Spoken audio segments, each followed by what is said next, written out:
Okay, so the WNBA expansion draft is December 6th. So this will be held to assemble the roster for the new Golden State Valkyries franchise, which will enter the league during the 2025 season. Each existing W team can protect a maximum of six players who will not be eligible for draft by the Golden State Valkyries. So I want your thoughts on this process and how you think it'll benefit the league moving forward. The this process, I'm baffled because I'm looking at it several different ways. Like the girls that protected, they like, okay, yeah, the franchise, they love me, the coach, they love me. But the ones that's unprotected, they might feel some type of way, like, oh, I wasn't good enough, or you didn't look at me as an integral part on the team to be protected. So I'm unprotected. So you allowing somebody. So it's going to be that in the atmosphere too in the WNBA. But on the other side, you got a new team, and this new team has to have the same as the other team have in order to be successful in the league. Because if you don't allow this, then that team going to come in picking 15 new players from either college or somebody who already got cut who wasn't in the league, like that. And then that's going to put that team at a far, far greater disadvantage than all the other 12 teams. So they'll never be able to be good. It'll take a minute for them to be good.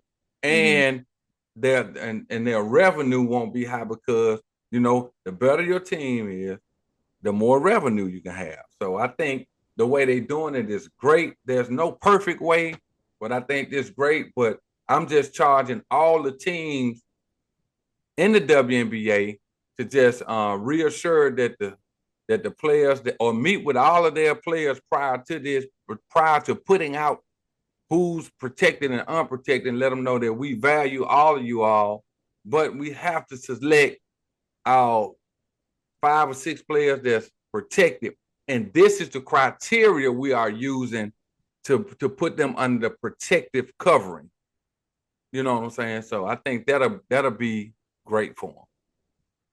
Okay, I get what you're saying, where there can be some dissension as far as, okay, if I'm a player that's not protected, I'm mad. Because how the process works is, my understanding is the coaches have to send in a roster about 10 days prior to the expansion Yeah. draft happening, of the 5 to 6 players they're going to protect, because some teams have 11 players, depending on how many players they have on a supermax deal. They decide not to have 12 players on their roster. Some teams have Exactly. 12. So, if you have some players who are retiring, then they can be excluded. Some teams might try to pull the okey doke and have some players retire, then come out of retirement after the draft is over. But I think for players who maybe didn't play much this past season, it'll be good for them. So it's like, okay, I'm happy I'm not protected. I have an opportunity to go to a new franchise where I can go and do work and play and have an opportunity. Now, when you have a team like the Liberty, that can get where they can go 9 deep. That can get tricky. Yeah. So it is a great way to build a new franchise. I feel like it'll get better as they add more teams and they can look into other options, maybe including players from overseas or players who were previously cut Yeah. into the process, but they'll by default get an opportunity. So now that each team is losing a roster spot, these players have an opportunity to go into training camp. So now it's more space. So, okay, for example, the Golden State team will pick one team or one player from each team to Yeah. build their new roster. So that'll be 12 players. And Yeah. then in the 2025 draft, they'll get the fifth pick in each round. It's 3 rounds. So Yeah. that's 3 more players. So they'll enter training camp with 15 players. 15. 15. So that's 3 more spots for players who were cut in the past, or somebody who's been playing overseas who want to try to get into the league to try out for the team and make it. So Yeah. now every team has an opportunity for more players to come in and kind of make a name for themselves and get back on the roster. So I think it's a start. I think this is good. It's growth for the game.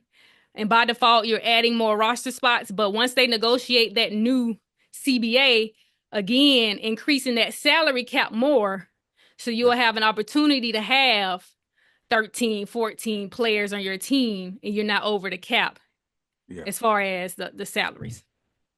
I like that. And then, maybe to find a way to work my girl in, Alexis Morris. Went to school with her mom and dad had to throw that in there. Went to school with her mom and dad, played ball in high school with her dad. So hey, then she went to LSU, one of my favorite schools. So, it'll maybe open up for players like that, to No, get I feel you. Go thing, ahead. Go ahead. Finish. to get on the team. That's all I want to do. No, I feel you. And she's been playing with the Harlem Globetrotters. But I like Alexis. And I said they don't win that championship without her. The run she went on in the tournament, both offensively and defensively for LSU, she did her thing. She had the assignment of guarding Caitlin Clark, and she still ended up with double figures. She was really the heart and soul of that team. So I would like to see her in the league. I would like to see Dyaisha Fair get another chance in the Oh league yeah. because I Oh yeah. really don't like her situation where she was drafted by the Aces, made the final cut, but then was released 2 weeks later. So I'm like, unless the team knew that you can make some money, like by keeping them on a little longer, that they can get an extra check or something like that. And that's why they waited to cut her. But it's like, what was the difference in 2 weeks? If she wasn't good enough 2 weeks ago, why you cut her now? So I don't like how that was handled. Yeah. Especially when you look at what she did at the collegiate level, the numbers she made history too. I know Caitlin is the all-time leading scorer in college, men and women, but Dyaisha, she was up there Yeah. too. I can't remember the amount of points she put up, but to do that at like 5'5", 5'6", she went to a mid-major, think it was Buffalo, and then came to Syracuse and was doing the same thing. It was still amazing to see what she did. I would like to see her get an opportunity and just a lot of other players who were cut to see them get back into the league. Now, just imagine if Golden State say, you know what, we're gonna get all of those dogs within the past 1 to 3 years that got cut, got drafted, and got cut, and they so hungry. We're gonna take a chance on getting at least 5 or 6 of them, and because they gonna instill in the other women that hey, this game ain't promised to you. So every day got to be the day that you supposed to take over. Oh man, they might come out there. They might come out the first year and make the playoff. Bet, No, they might. They bet. really can. Because it's a lot of players that didn't play this season that were just on the bench. They didn't play because they weren't good. It's just the other players, they meshed better as far as the rotation and the system that the team needed. But it's a lot of dogs that's on the bench Yeah, that's waiting on an opportunity that's already in the league, plus the ones who are not in the league. So it's going to be interesting. It's yeah, going to be interesting. yeah. Well, they better hope Kennedy uh, is unprotected, but that'll be a good one to get. Ooh, they no Kennedy's gonna be protected. You can't let her go. You can't for the sky. You have to protect Kennedy, Angel, Camilla, those core three. It's some other players.